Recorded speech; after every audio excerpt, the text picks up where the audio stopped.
ABB skifter IT-platform til Office 365. Hvad er fordelene, udfordringerne, og hvad kan vi glæde os til? Vi har talt med 2 kollegaer, der tidligere har arbejdet i Outlook, samt den ansvarlige for udrulningen af Office 365. Den største ændring for den enkelte bruger bliver i første omgang på den korte bane et nyt brugerinterface til vores mail og kalender. Vi går fra Lotus Notes til Outlook. Det ser anderledes ud. Grundlæggende fungerer det på samme måde, men der er ting, der skal gøres anderledes. Helt personligt glæder jeg mig rigtig meget til de nye muligheder, der er i forbindelse med deling af dokumenter og data generelt.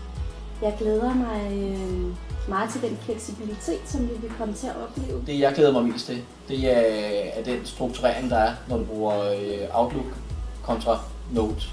Det, som det i det hele taget overordnet set drejer sig om, det er egentlig, at vi får en meget bedre videndeling. Vi får lettere tilgang til vores informationer og til at dele informationer med hinanden. Min erfaring er også, at lige så snart du har brugt Outlook bare lidt, en 14-dages periode, så kan man se, hvor meget enklere det er, end det system, man kører med i dag. Men jeg tror heller ikke, vi skal gøre det sværere end det er. Jeg tror virkelig, vi skal se på det positivt og se, at det her det er en gave. Vi er en kæmpestor international organisation, og vi får lov til at være nogle af de første, der kommer med på det her.